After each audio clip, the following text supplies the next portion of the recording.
नमस्कार विद्यार्थी मित्रांनो, मी सुशील दरवेळे तुमचं स्वागत करतो। या व्हिडिओमध्ये आपण वेळ व कार्य म्हणजे टाइम अँड वर्क मधील प्रकार 3 आणि प्रकार 4 कव्हर करणार। पहिल्या व्हिडिओमध्ये आपण प्रकार 1 आणि प्रकार 2 कव्हर केला होता। आता 3 आणि 4 म्हणजे हे चारच प्रकार खूप महत्त्वाचे आहेत परीक्षेच्या दृष्टीने। तर चला सुरुवात करूया। आणि या दोन्ही प्रकारामध्ये एका दिवसाचे काम ही संकल्पना खूप महत्त्वाची आहे। वन डे वर्कची संकल्पना आपण बघितलेली होती। जर तुम्ही पहिला व्हिडिओ बघितलेला नसेल तर तो व्हिडिओ नक्की बघा, जेणेकरून तुम्हाला प्रकार 3 आणि प्रकार 4 समजून येईल। तर प्रकार 3 आहे एकूण कार्य बरोबर 1, म्हणजे एकूण जे कार्य करण्यात येते ते 1 असते। 1 म्हणजेच काय, जितके एनर्जी युनिट्स असतील, म्हणजे जो आपण लसावी काढतो। लसावी म्हणजेच काय, एकूण कार्य। लसावी कुणाचा, वेळेचा लसावी आपण काढतो। तर इथे एकूण कार्य 1 म्हणजेच काय, संपूर्ण कार्य, किंवा 1 ऐवजी आपण लसावी लिहायचं आहे। म्हणजेच समजा 60 युनिट कार्य असेल तर एकूण कार्य बरोबर 60 अशा प्रकारे आपण लिहिणार। आता एकूण कार्य बरोबर लसावीच्या जे बरोबर असेल ते समजून घेऊया आपण, की कार्य कितीही व्यक्तींनी केले तरी सुद्धा कार्य पूर्ण करण्यासाठी लागणारी जी ऊर्जा आहे किंवा एनर्जी युनिट्स आहेत, एकके आहेत, ती सारखीच असणार।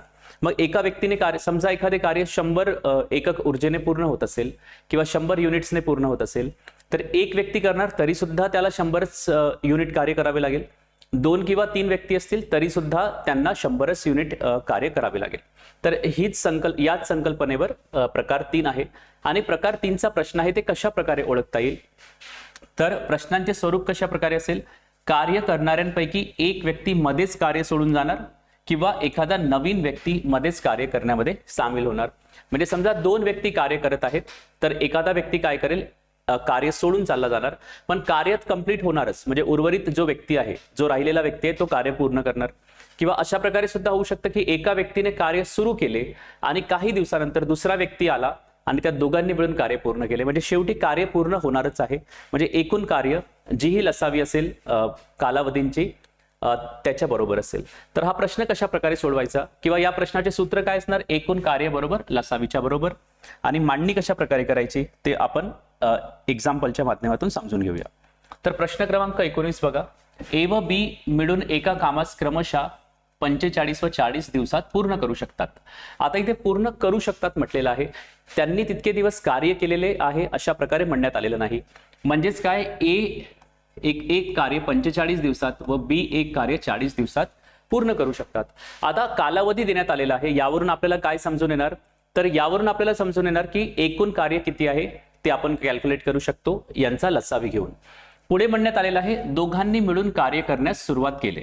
आता इथून खरा प्रश्न सुरू होतो की दोघांनी मिळून कार्य करण्यास सुरू केले, परंतु काही दिवसानंतर ए ने कार्य सोडले। म्हणजे किती दिवसानंतर ए ने कार्य सोडले हे देण्यात आलेले नाही, म्हणजे ते एक्स आपण गृहीत धरू शकतो। व उर्वरित कार्य आता कोणी पूर्ण केले, बी ने। आता उर्वरित कार्य बी ने पूर्ण केले, किती दिवसात, 23 दिवसात पूर्ण केले। ए किती दिवसानंतर कार्य सोडून गेला हे विचारलेलं आहे। आता ए कार्य सोडून गेला तरी सुद्धा कार्य पूर्ण झालेले आहे, उर्वरित कार्य बी ने पूर्ण केलेले आहे।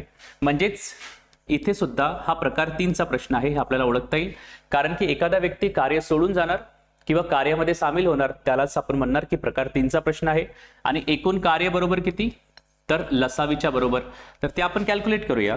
जसं ए 45 दिवसात कार्य पूर्ण करतो, बी 40 दिवसात कार्य पूर्ण करतो, यांचा लसावी किती, तर 360 युनिट्स किंवा एकक। अशा प्रकारे आपण याआधी सुद्धा प्रश्न सॉल्व्ह केले आहेत, तर ते लक्षात ठेवायचं आहे तुम्हाला।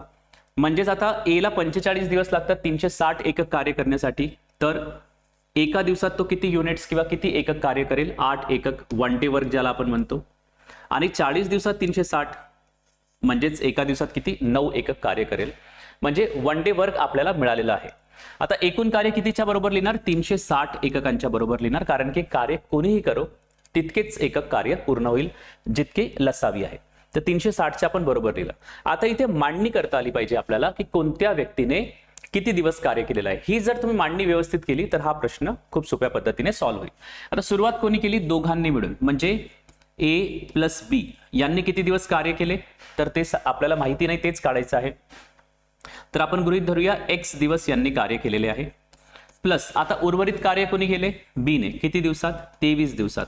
सिंपल प्रश्नावरून हे तुम्हाला खूप सोप्या पद्धतीने लक्षात येईल की कोणत्या व्यक्तीने किती दिवस कार्य केलेले आहे. तशा प्रकारे आपण मांडणी केलेली आहे की ए प्लस बी एक्स दिवस प्लस बी किती 23 दिवस आणि आता कार्य पूर्ण झालेले आहे. किती एकक कार्य पूर्ण झालेले आहे 360.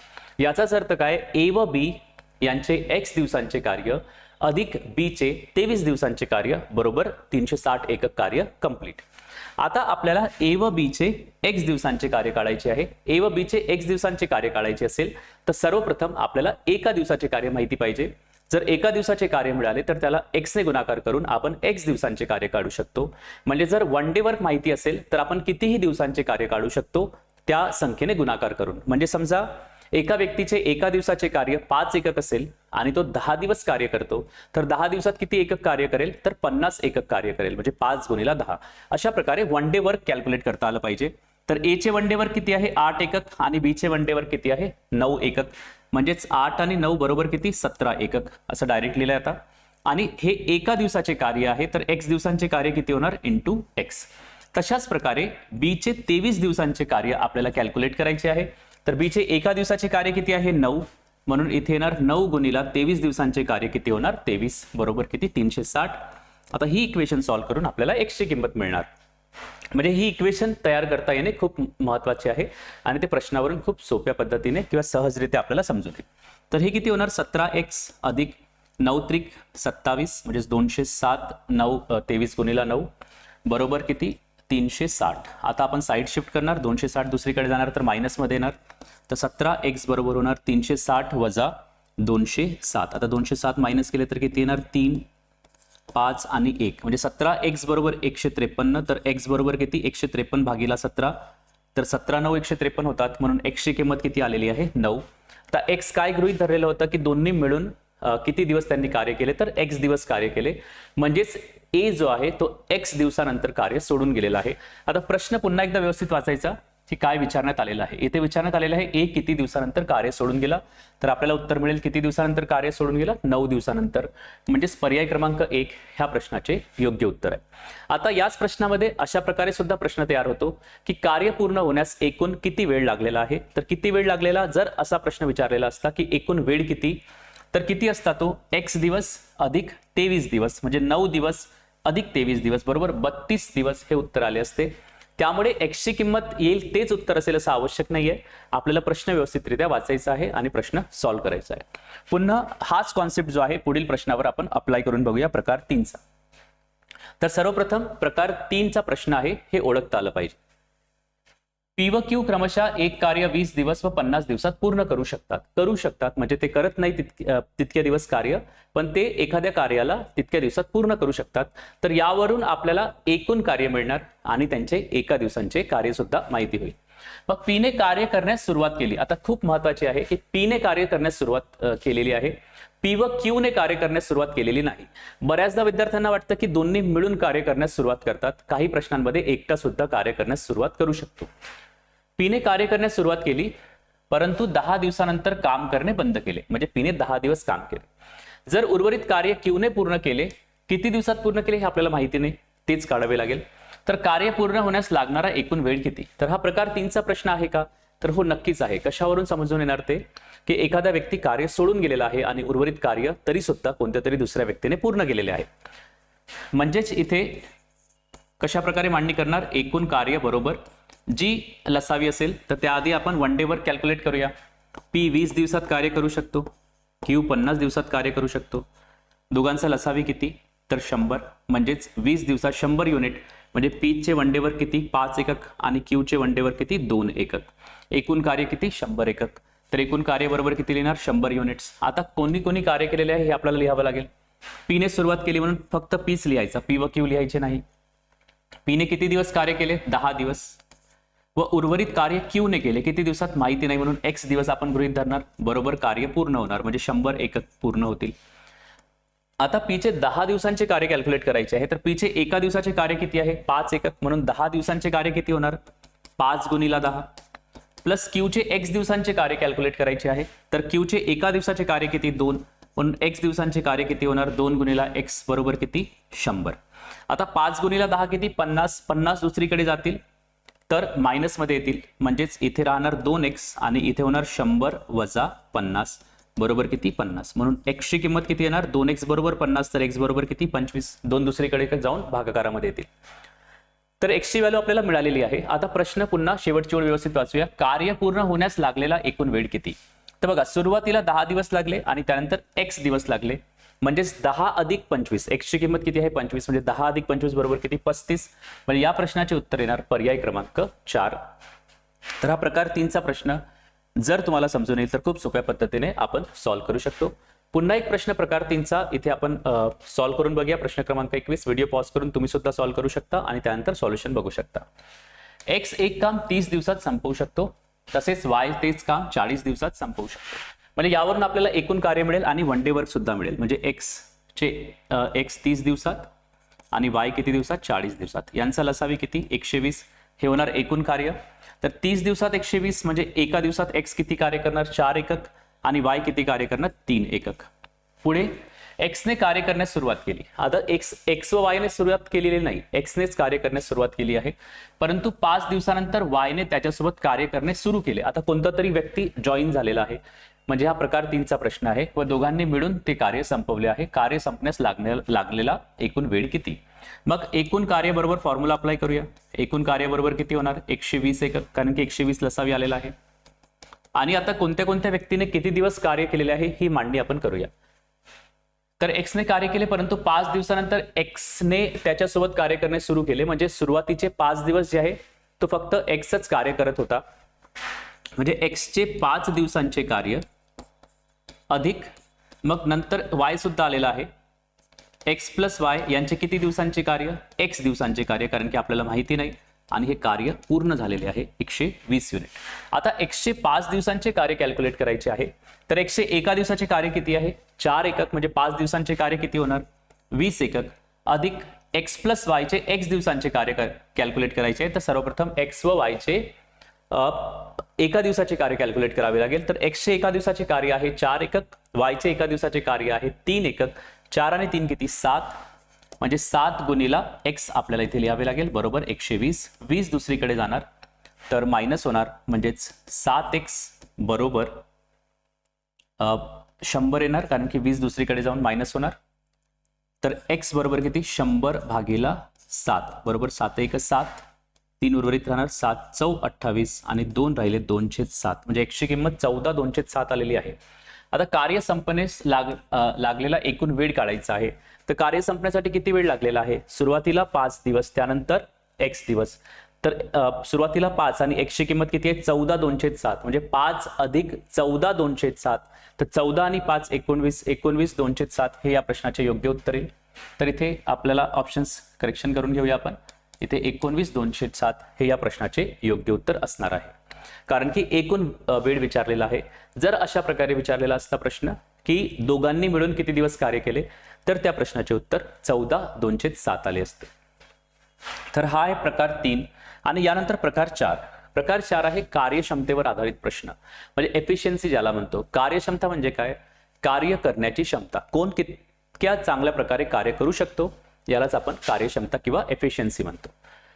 आणि कार्यक्षमता व वेळ यांच्यामध्ये एक विशिष्ट संबंध आहे. कसा? ज्याची कार्यक्षमता जितकी अधिक, काम संपविण्यास लागणारा वेळ तितका कसा असेल कमी असेल. म्हणजे वेळ आणि कार्यक्षमता यांच्यामध्ये व्यस्त चलन आहे. कोणते चलन आहे? इन्व्हर्सली प्रोपोर्शनल ज्याला आपण म्हणतो, व्यस्त चलन. म्हणजे एक संख्या वाढणार तर त्यावर आधारित दुसरी संख्या काय होणार? कमी होणार. तर कार्यक्षमता जितकी अधिक असेल तितका वेळ काय असेल? कमी असेल. आणि कार्यक्षमता जितकी कमी असेल काम संपविण्यास लागणारा वेळ तितका कसा असेल? जास्त असेल. म्हणजेच कार्यक्षमता व वेळ हे व्यस्त चलनात आहेत. म्हणजेच काय?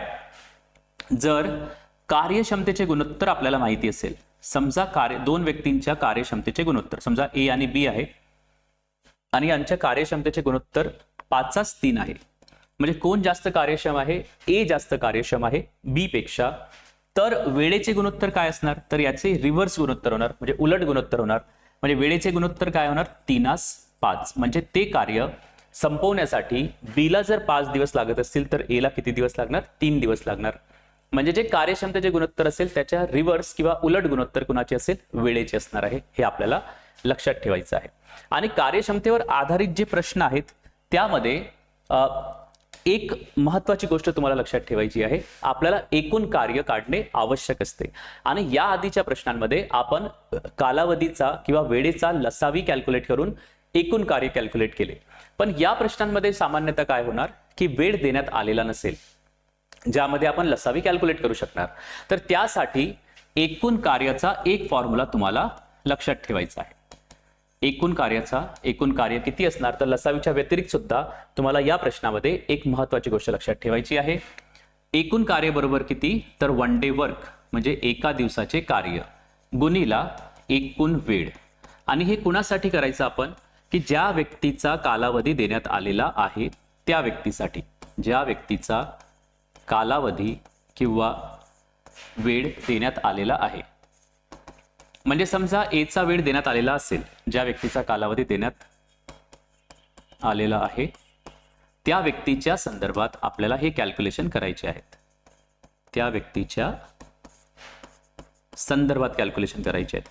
म्हणजे तुम्हाला अशा प्रकारे देण्यात येईल की पी हा एक व्यक्ती आहे, तो 10 दिवसात कार्य पूर्ण करू शकतो. पण दुसरा व्यक्ती किंवा दुसरा वेळ लसावी काढण्यासाठी देण्यात आलेला नसेल. पण समजा पी चे आपल्याला एफिशियन्सी माहिती आहे किंवा कार्यक्षमता माहिती आहे की तो एका दिवसात 5 एकक कार्य करतो. किती एकक कार्य करतो, 5 एकक. तर आपण मग एकूण कार्य काढू शकतो. कशा प्रकारे, एकूण कार्याचा फॉर्म्युला आहे वन डे वर्क. कुणाचा वेळ देण्यात आलेला आहे, पी चा. मग आपण लिहिणार वन डे वर्क म्हणजे काय, तर एका दिवसात तो किती एकक कार्य करतो, 5. आणि त्याचा एकूण वेळ किती आहे, 10. तर 5 गुणिला 10 बरोबर किती, 50. म्हणजे लसावी कॅल्क्युलेट न करता अशा प्रकारे आपल्याला कॅल्क्युलेट करण्याची आवश्यकता पडू शकते या प्रकारच्या प्रश्नांमध्ये. तर हा फॉर्म्युला आपण लक्षात ठेवायचा आहे. एकूण कार्य बरोबर किती, ज्या व्यक्तीचा वेळ देण्यात आलेला असेल त्या व्यक्तीचा वेळ गुणिला त्या व्यक्तीचे एका दिवसाचे कार्य. हा खूप महत्त्वाचा एक असा फॉर्म्युला आहे जो या प्रश्नामध्ये तुम्हाला कामात येईल. पुन्हा एक गोष्ट लक्षात ठेवायची आहे की कार्यक्षमतेचे गुणोत्तर. कार्यक्षमतेचे जर गुणोत्तर दिलेले असेल तर ते गुणोत्तर आपल्याला कोणकोणती माहिती देते. तर कार्यक्षमतेचे गुणोत्तर समजा 2 व्यक्तींमधील किंवा 3 व्यक्तींमधील, समजा 2 व्यक्ती आहेत पी आणि क्यू, यांच्या कार्यक्षमतेचे गुणोत्तर आहे 5/4. याचा अर्थ काय होणार, तर कार्यक्षमतेचे जे गुणोत्तर आहे तेच एका दिवसाच्या कामांचे गुणोत्तर असेल, म्हणजे वन डे वर्कचे गुणोत्तर असेल. याच्यावरून आपण काय माहिती काढणार, पी चे वन डे वर्क किंवा एक दिवसाचे कार्य बरोबर किती होणार, 5 एकक. आणि क्यू चे वन डे वर्क म्हणजे एक दिवसाचे कार्य किती होणार, 4 एकक. म्हणजे कार्यक्षमतेचे जे गुणोत्तर असेल ते डायरेक्टली वन डे वर्क असेल. या आधी आपण लसावीला डिवाइड करून वन डे वर्क कॅल्क्युलेट करत होतो. आता कार्यक्षमतेचे जे गुणोत्तर आहे तेच डायरेक्टली काय असेल, वन डे वर्क असेल. तर या दोन गोष्टी तुम्हाला लक्षात ठेवायच्या आहेत. एकूण कार्य काढण्यासाठीचा फॉर्म्युला आणि कार्यक्षमता म्हणजेच काय, वन डे वर्क, हे लक्षात ठेवायचं आहे. कार्यक्षमतेच्या विरुद्ध गुणोत्तर गुणाचे असते, वेळेचे, ही तिसरी गोष्ट. तर चला प्रश्न वरून आपण सॉल्व्ह करून बघूया. ए ची कार्यक्षमता बी च्या कार्यक्षमतेच्या दुप्पट आहे, म्हणजे यावरून कार्यक्षमतेचे गुणोत्तर मिळणार आहे आपल्याला. ए आणि बी च्या कार्यक्षमतेचे गुणोत्तर मिळणार. काय असणार गुणोत्तर, ए ची कार्यक्षमता म्हणजे एफिशियन्सी लिहूया आपण, आणि एफिशियन्सी ऑफ बी यांचे गुणोत्तर किती आहे. जर बी ची कार्यक्षमता 1 असेल तर ए ची कार्यक्षमता किती असणार, 2. म्हणजेच याआधी सुद्धा मी एक्सप्लेन केलेले आहे की कार्यक्षमता म्हणजेच एका दिवसाचे काम. तर बी चे एका दिवसाचे काम किती असणार, 1 युनिट, आणि ए चे एका दिवसाचे काम किती असणार, 2 युनिट. तर अशा प्रकारे आपल्याला एका दिवसाचे काम मिळालेले आहे. ओके, म्हणजे वन डे वर्क डायरेक्टली आपल्याला मिळालेले आहे. एफिशियन्सी म्हणजेच काय, वन डे वर्क. कुणाचे, ए चे वन डे वर्क 2 युनिट, बी चे वन डे वर्क 1 युनिट. तर पुढे प्रश्न वाचूया. जर एकटा ए एक काम 12 दिवसात पूर्ण करत असणार तर दोन्ही ए व बी मिळून तेच काम किती दिवसात पूर्ण करतील. म्हणजे अशा प्रकारे माहिती देण्यात आलेली आहे. ए ला लागणारा वेळ किती, 12 दिवस. तर ए व बी यांना कार्य करण्यासाठी एकूण किती वेळ लागणार, म्हणजे एकूण वेळ आपल्याला कॅल्क्युलेट करायचा आहे. प्रकार 2 मध्ये आपण बघितलेला आहे. एकूण वेळेचा फॉर्म्युला काय असतो, एकूण वेळ कशा प्रकारे आपण कॅल्क्युलेट करतो, तर एकूण कार्य भागीला वन डे वर्क. कुणाचे वन डे वर्क, ज्यांच्यासाठी एकूण कार्य कॅल्क्युलेट करायचे आहे. तर ए व बी चे वन डे वर्क किती होणार, तर एकूण कार्य आपण सर्वप्रथम कॅल्क्युलेट करूया. आता एकूण कार्य याच्या आधी आपण लसावीच्या सहाय्याने कॅल्क्युलेट केले होते, पण इथे तर वेळ देण्यातच आलेली नाही, फक्त एकच वेळ देण्यात आलेली आहे. त्यामुळे एकूण कार्याचा आपण उपयोग करूया. एकूण कार्य किती होणार, तर फॉर्म्युला तुम्हाला माहिती आहे. एकूण कार्य म्हणजे वन डे वर्क, ज्या व्यक्तीचे एकूण वेळ दिलेला असेल. कोणत्या व्यक्तीचा एकूण वेळ दिलेला आहे, ए चा एकूण वेळ देण्यात आलेला आहे किती, 12 दिवस. तर त्या व्यक्तीचे वन डे वर्क म्हणजे ए चे वन डे वर्क किती आहे 2 एकक आणि एकूण वेळ किती आहे 12 दिवस, म्हणजेच एकूण कार्य किती होणार 24 एकक. याआधी 2 मिनिटं आधी जो मी फॉर्म्युला तुम्हाला एक्सप्लेन केलेला आहे त्या फॉर्म्युल्याच्या आधारावर आपण हा प्रश्न सॉल्व्ह केलेला आहे. एकूण कार्य बरोबर काय वन डे वर्क आणि एकूण वेळ. कुणाचा एकूण वेळ देण्यात आलेला होता एचा, आणि एचे वन डे वर्क किती आहे 2, त्यामुळे 2 गुणिला 12 बरोबर 24 हे काय असणार आहे एकूण कार्य असणार आहे. आता ए व बी आपण या फॉर्म्युल्यामध्ये किमती ठेवू शकतो. आता एकूण वेळ बरोबर एकूण कार्य भागिला वन डे वर्क. एकूण कार्य किती आहे 24 एकक भागिला किती वन डे वर्क. कुणाचे वन डे वर्क ज्याचा एकूण वेळ कॅल्क्युलेट करायचा आहे. कुणाचा एकूण वेळ कॅल्क्युलेट करायचा आहे ए व बीचा. तर ए व बीचा वन डे वर्क काय होणार ए चा वन डे वर्क 2 युनिट आणि बी चे वन डे वर्क किती 1 युनिट, म्हणजेच या दोघांचे मिळून वन डे वर्क किती होणार 2 + 1 म्हणजेच किती 3 युनिट्स. तर एकूण कार्य 24 एकक आणि वन डे वर्क किती आहे 3, याला भाग दिला तर आपल्याला उत्तर मिळेल किती दिवस 8 दिवस. इतक्या सोप्या प्रकारचा प्रश्न आहे पण तुम्हाला सराव करावा लागेल. ओके, तर एकूण कार्याचा आपण फॉर्म्युला आपण अप्लाय केला. एफिशियन्सी म्हणजेच वन डे वर्क हा सुद्धा कॉन्सेप्ट आपल्याला इथे अप्लाय करावा लागला. आणि एकूण वेळेचा फॉर्म्युला ऑलरेडी आपण बऱ्याचदा बघितलेला आहे एकूण कार्य भागिला वन डे वर्क. चला पुढील प्रश्न आपण सॉल्व्ह करून बघूया. तुम्ही स्वतः सॉल्व्ह करू शकता व्हिडिओ पॉज करून आणि त्यानंतर प्रश्न बघू शकता.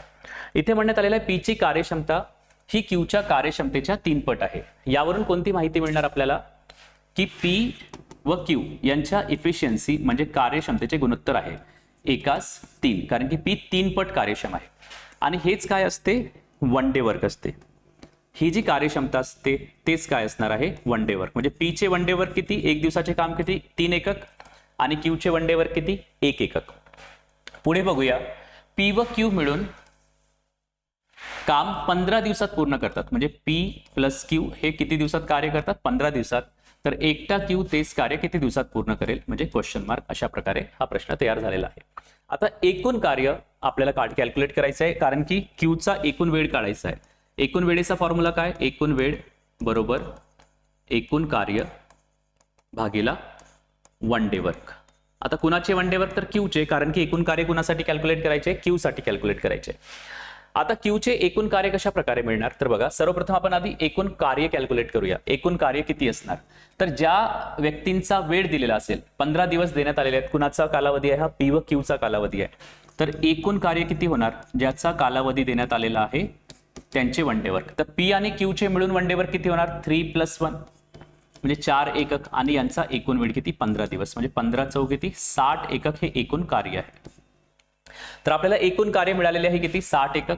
तर बरोबर 60 भागिला क्यूचा वन डे वर्क किती आहे तर एफिशियन्सीच्या फॉर्म्युल्यावरून रेशोवरून गुणोत्तरावरून कार्यक्षमतेच्या गुणोत्तरावरून आपल्याला माहिती आहे की क्यूचे वन डे वर्क किती आहे 1 एकक म्हणजे 60 भागिला 1 बरोबर 60 दिवस. तोंडी सुद्धा तुम्ही सॉल्व्ह करू शकता हा प्रश्न जर तुम्हाला कॉन्सेप्ट समजून आलेत तर. ओके, तर 60 दिवसांचा कालावधी लागणार आहे. तर आपण सुरुवातीला काय केलंय एफिशियन्सीचे गुणोत्तर देण्यात आलेले होते कार्यक्षमतेचे, त्यावरून वन डे वर्क मिळाले कुणाचे पी चे वन डे वर्क 3 क्यूचे वन डे वर्क 1. पी आणि क्यूचा एकूण वेळ देण्यात आलेला होता त्या आधारावर आपण एकूण कार्य कॅल्क्युलेट केले आणि ज्याचा एकूण वेळ काढायचा आहे त्यामध्ये आपण फॉर्म्युला अप्लाय केला एकूण कार्य भागिला वन डे वर्क कुणाचे क्यूचे, कारण की त्याचेच एकूण कार्य आपल्याला एकूण वेळ कॅल्क्युलेट करायचा आहे. तर उत्तर किती येणार 60 दिवस येणार. पुढील प्रश्न आपण सॉल्व्ह करूया. प्रश्न क्रमांक 24 बघा एक्स व वाय यांच्या कार्यक्षमतेचे गुणोत्तर 4:7 आहे. तर यावरून डायरेक्टली लक्षात येईल एक्स चे वन डे वर्क किती 4 एकक आणि वाय चे वन डे वर्क किती 7 एकक. पुढे जर वायला एक कार्य संपवण्यास एक्सला लागणाऱ्या वेळेपेक्षा 21 दिवस अधिक लागतात. आता इथे अधिक किंवा कमीचा अर्थ काय होतो दोन्ही कालावधीतील फरक होतो. म्हणजे एक्सला लागणारा वेळ आणि वायला लागणारा वेळ किती दिवसांचा फरक आहे 21 दिवसांचा फरक आहे. वायला एक कार्य संपवण्यास एक्सला लागणाऱ्या वेळेपेक्षा 21 दिवस अधिक लागतात. आता इथे कालावधीतील फरक दिलेला आहे म्हणून कार्यक्षमतेच्या गुणोत्तराला आपल्याला कालावधीच्या गुणोत्तरामध्ये कन्वर्ट करावं लागेल. कार्यक्षमतेचे गुणोत्तर किती आहे कार्यक्षमतेचे गुणोत्तर तर कार्यक्षमतेचे गुणोत्तर आहे 4:7 म्हणून वेळेचे गुणोत्तर किती होणार तर वेळेचे गुणोत्तर होणार रिव्हर्स म्हणजे व्यस्त चलनात असतात तर 7:4 म्हणजेच एक्सला लागणारा वेळ किती 7x दिवस आणि वायला लागणारा वेळ किती 4x दिवस. आणि आता आपल्याला यांच्यातील फरक देण्यात आलेला आहे 21 दिवस जास्त किंवा कमी अशा प्रकारे अधिक किंवा कमी शब्द वापरला जातो त्यावेळी दोन संख्यांमधील फरक असतो. म्हणजे 7x - 4x बरोबर किती 21 येणार, यावरून x ची किंमत मिळणार 3x बरोबर 21 म्हणजेच x बरोबर 7. आता x ची किंमत मिळालेली आहे, यावरून आपल्याला माहिती होईल की 7x म्हणजे किती 49, कारण की x ची किंमत 7 आहे, 7 गुणिला 7 आणि 4x बरोबर किती होणार 7 चौक 28. म्हणजे x चा वेळ मिळालेला आहे, y चा वेळ मिळालेला आहे, दोन्ही मिळून तेच काम किती दिवसात पूर्ण करतील. तर आता आपण कॅल्क्युलेट करू शकतो की हा प्रश्न अशा प्रकारे तयार होईल. आता x 49 दिवसात कार्य करू शकतो, y 28 दिवसात कार्य करू शकतो, तर दोन्ही मिळून किती दिवसात कार्य पूर्ण करतील. तर आपल्याला सर्वप्रथम यांचे वन डे वर्क कॅल्क्युलेट करावे लागेल, कारण की एकूण वेळ कॅल्क्युलेट करण्यासाठी आपल्याला एकूण कार्य व वन डे वर्क माहिती पाहिजे. तर 49 आणि 28 यांचा आपण आता लसावी कॅल्क्युलेट करूया. ज्यांना लसावी कॅल्क्युलेट करता येणार नाही ते अशा प्रकारे कॅल्क्युलेट करू शकतात की 7 ने आपण भाग देतो, म्हणजे दोन्ही संख्यांना भाग देणारी संख्या 7 7 49 7 28. आता भाग जात नाही तर इथे लसावी आपल्याला मिळालेला आहे किती 7 × 7 × 4. अशा प्रकारे सुद्धा तुम्ही मांडणी करू शकता, म्हणजे 7 × 7 × 4. आता 49 दिवसात इतके कार्य होते, तर एका दिवसात किती होणार, तर 7 7 49, म्हणजे 49 ने 49 कॅन्सल होतील, म्हणजे 4 येणार, आणि ते 7 × 28 म्हणजे किती एकक येणार 7 एकक येणार. तर x चे एका दिवसाचे कार्य किती 4 एकक, आणि हे ऑलरेडी आपण कॅल्क्युलेट केले होते एका दिवसाचे कार्य, पण आपल्याला एकूण कार्य काढण्यासाठी लसावी आपल्याला कॅल्क्युलेट करावी लागली. तर एकूण कार्य किती आहे 7 × 7 × 4 आलेला आहे, आणि आपल्याला एकूण वेळ काढायचा आहे कोणासाठी x आणि y साठी. तर यांचे वन डे वर्क सुद्धा कॅल्क्युलेट करू. ऑलरेडी आपल्याकडे वन डे वर्क होते, या फॉर्म्युल्यानुसार सुद्धा वन डे वर्क आपल्याला मिळालेले आहेत. तर x व y चे वन डे वर्क किती होणार 4 + 7 बरोबर 11 एकक. आता एकूण कार्याला आपण वन डे वर्कने डिवाइड करणार, तर आपल्याला उत्तर मिळेल, तर ते आपण करूया. एकूण कार्य किती, तर 7 7 49, 49 गुणिला आपण 4 कॅल्क्युलेट करूया. 4 9 36, हातचे 3, 4 4 16 आणि 3 19. हे एकूण कार्य भागीला एका दिवसाचे कार्य, कॅन्सलेशन करूया. 11 1 11, 8 राहिले 83 झाले, 11 7 77 आणि 6/11. तर 17 6/11 हे या प्रश्नाचे योग्य उत्तर येणार आहे. पुन्हा एकदा कॅल्क्युलेशन्स करून बघूया आपण. 7 7 49 गुणिला 4, 4 9 36, हातचे 3, 4 4 16 आणि 3 19. आणि दोघांचे मिळून वन डे वर्क किती एका दिवसाचे कार्य किती 11, तर 11 ने भाग देऊया. 11 1 11, 8 उर्वरित राहिलेले आहेत, 11 7 77 आणि इथे राहणार 9, 9/11. 17 9/11 म्हणजे इथे ऍक्च्युअली 17 86 मधून 77, इथे 9/11 पाहिजे होते, तर हे थोडे करेक्शन तुम्ही करून घ्या. म्हणजे 17 9/11 हे या प्रश्नाचे योग्य उत्तर असणार आहे. तर इथे आपण याआधी जो प्रश्न सॉल्व्ह केलेला होता कार्यक्षमतेवर आधारित, त्यापेक्षा हा थोडा वेगळा प्रश्न होता. इथे वेळेतील फरक दिलेला होता, त्यामुळे आपण कार्यक्षमतेला सर्वप्रथम वेळेच्या गुणोत्तरामध्ये कन्वर्ट केले. ओके, आणि त्यानंतर पुन्हा एक प्रश्न आपण सॉल्व्ह करू कार्यक्षमतेवर आधारित, ज्यामध्ये पर्सेंटेजचा उपयोग होणार आहे. बघा, ए ची कार्यक्षमता बी च्या कार्यक्षमतेपेक्षा 25% अधिक आहे. आतापर्यंत कार्यक्षमतेचे गुणोत्तर डायरेक्टली देण्यात आले होते, इथे पर्सेंटेजमध्ये देण्यात आलेले आहे, तर काही कन्फ्युजन मध्ये यायचं नाही. पर्सेंटेज वरून सुद्धा आपण कार्यक्षमतेचे गुणोत्तर खूप सोप्या पद्धतीने कॅल्क्युलेट करू शकतो. कशा प्रकारे ए ची कार्यक्षमता बी च्या कार्यक्षमतेपेक्षा 25% अधिक आहे. तर आपण कन्सिडर करूया की एफिशियन्सी ऑफ ए आणि एफिशियन्सी ऑफ बी. तर बी ची कार्यक्षमता 100 गृहीत धरूया, तर ए ची कार्यक्षमता 25% अधिक असणार. 25% अधिक म्हणजे किती होणार 125, आणि आता 25 ने कॅन्सल करू शकतो, 4 5 गुणोत्तर येईल. म्हणजेच आता डायरेक्टली आपल्याला कार्यक्षमतेचे गुणोत्तर मिळालेले आहे किती 5/4, आणि तेच वन डे वर्क होणार. म्हणजे एका दिवसाचे काम ए चे किती 5 एकक आणि बी चे एका दिवसाचे काम किती 4 एकक. पुढे मग प्रश्न सोपा आहे. जर एकटा बी तेच काम 25 दिवसात संपवत असेल, म्हणजे बी चा कालावधी देण्यात आलेला आहे, या कालावधीवरून आपण एकूण कार्य कॅल्क्युलेट करू शकतो. तर एकूण कार्य किती होणार, तर ज्या व्यक्तीचा कालावधी देण्यात आलेला आहे त्याचे वन डे वर्क, कुणाचा कालावधी देण्यात आलेला आहे बीचा, बीचे वन डे वर्क किती आहे 4 एकक, आणि त्याला एकूण किती वेळ लागलेला आहे 25 दिवस, म्हणजे एकूण कार्य किती 100 एकक. तर दोन्ही मिळून तेच कार्य किती दिवसात पूर्ण करतील, दोन्ही मिळून एका दिवसात किती कार्य पूर्ण करतात 5 आणि 4 9 एकक कार्य पूर्ण करतात. एकूण कार्य आहे 100, म्हणजेच एकूण वेळ किती लागेल 100/9. तर 9 1 9, एक राहिलेला आहे 9 1 9, म्हणजे 11 1/9 हे या प्रश्नाचे योग्य उत्तर असणार आहे, म्हणजे पर्याय क्रमांक 3. तर हे 4 प्रकार जे आहेत, म्हणजे पहिल्या व्हिडिओमधील 2 प्रकार आणि या व्हिडिओमधील एकूण कार्य बरोबर वेळेचाल असावी, तो जो प्रकार आहे, आणि हा कार्यक्षमतेवर आधारित प्रकार, तुमच्या परीक्षांच्या दृष्टीने हे 4 प्रकार सर्वात जास्त महत्त्वाचे आहेत. ते तुम्हाला व्यवस्थितरित्या प्रिपेअर करायचे आहेत. पुढील व्हिडिओमध्ये आपण नळ व पाण्याची टाकी हा घटक बघूया. Thank you very much.